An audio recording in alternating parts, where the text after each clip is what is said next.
Hey everyone, Victor is here, your organic chemistry tutor, and in this video I'm going to go over the most common types of the IR exam questions and how to approach those. And without any further ado, here is the first set. Questions like this are quite popular with the instructors that love open-ended questions on the exams. Here we would need to describe the main features of each molecule that we would be able to identify using the IR spectroscopy. Well, to be able to do that, you need to make sure you know your functional groups, because for instance this first molecule over here is an ester, and as it is an ester we are going to expect certain features from this molecule. Namely, I'm going to expect the carbonyl stretch, CO double bond stretch, at about 1750. We'll also expect to see the regular sp3 hybridized carbon-hydrogen stretch at about 2950 or so, leaning onto our 3000 line from the right side. We'd also expect to see the sp2 hybridized and sp3 hybridized CO bonds in the fingerprint regions at around 1200 and 1000 correspondingly. But I've mentioned before, don't you even dare going into the fingerprint unless you really know what you're looking for. Other than that, we are not expecting anything else easily identifiable for this molecule in the IR spectrum. Now, next molecule is an alcohol, which means that we are going to be looking for a strong, broad and smooth signal somewhere in the vicinity of 3300 to 3500 reciprocal centimeters. We also have an alkene over here, which means that we are going to see the carbon-carbon double bond stretch at around 1650 and also the sp2 hybridized carbon-hydrogen stretch a little over 3000, so something like 3050 or so. Naturally, we'll also have a regular sp3 hybridized CH stretches at around 2950 or so.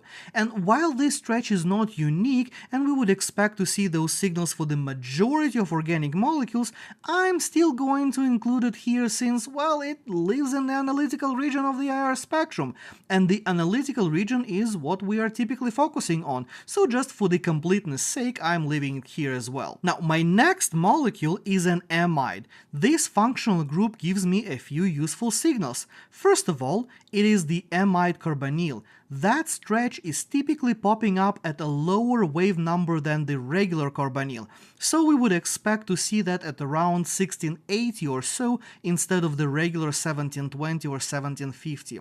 We are also going to see the NH stretch in the general region of 33 to 3500 centimeters. This one is also going to be somewhat broad, but it is not going to be as strong or as smooth as the OH signal from the alcohol, so we would be able to relatively easily identify it based on just mere the shape of the signal. In addition to our amide, we also have an alkyne in this molecule, which means that we're most likely going to see the carbon-carbon triple bond vibration at around 21 to 2200 reciprocal centimeters. And since we have a terminal alkyne, we'll also see a sharp spike from the CH stretch at almost exactly 3300, which is likely to overlap with the amide signal and make a bit of a mess. So the key for the questions like this one is to know your functional groups and to know the IR features of different bonds in your functional groups. Now, next question is somewhat similar.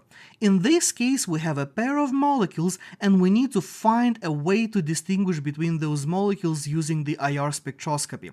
For a question like this one, we are going to be focusing on the differences between our functional groups. So to make it a little easier, we can first make a laundry list of all signals we'd expect for each molecule in the analytical region. So for my cyclohexanone on the left, I'd expect to see a carbonyl and the regular CH stretches. For my cyclohexanol on the right side, however, I'd see the OH stretch instead of the carbonyl.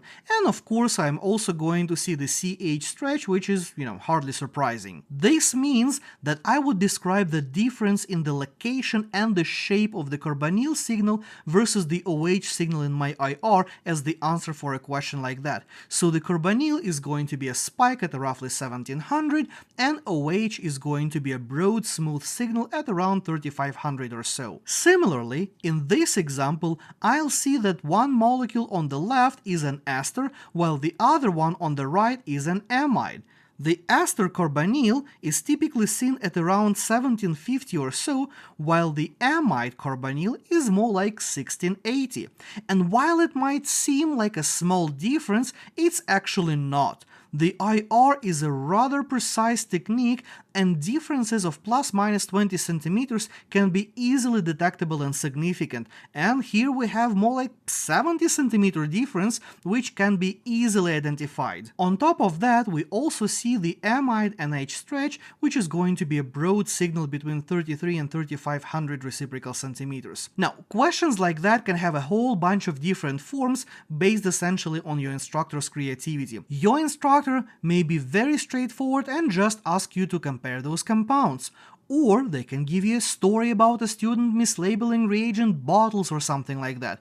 Or they can ask you to use the IR to monitor the reaction. It really doesn't matter what they come up with.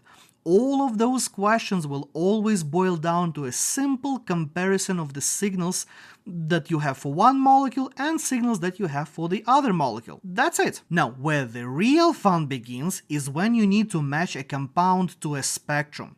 These questions are usually a multiple choice type. You'll have a single spectrum and a few possible molecules like what I have here.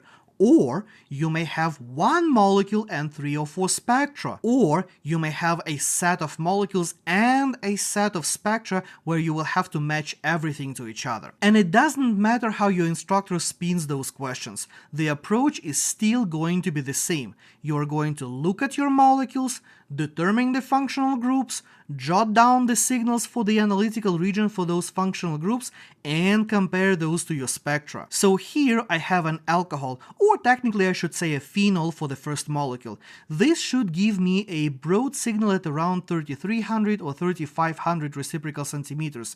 But I'm not seeing anything remotely looking like an OH in that part of my IR. I have a tiny signal over here, but that signal is way too small to be an OH, so I'm just going to ignore that. It just physically cannot be an OH signal. So that means that my compound A is out. For the same reason, compound C, which is a carboxylic acid, is also going to be out. Now, for compounds B and D, I have a carbonyl, and we see that carbonyl at around 1700 in our spectrum, so that checks out. Both compounds are aromatic, and we see that in the spectrum we do have a 1600 signal, which is the aromatic carbon-carbon stretch, and on top of that we also have signals just above 3000 line, which are the sp2 hybridized carbon-hydrogen stretches. So doesn't look like we can find any differences in the analytical region. Does that mean that we will not be able to distinguish between these two compounds? The task seems impossible. Or is it actually? Remember how I was talking about the spectroscopy being a bit of an art form and that you will learn to fish out subtle differences from the spectra with practice? Well, that's exactly it. A trained eye would notice the Fermi doublet over here, which doesn't look much like a doublet because one of those vampire fangs overlaps with the CH stretches and becomes kind of too long, but that's an indication of the aldehyde style CH. Something like that. And look at that, we have the molecule with this exact feature right over here. So as you can see, practice is the key here. And yes, I chose this somewhat hard example on purpose.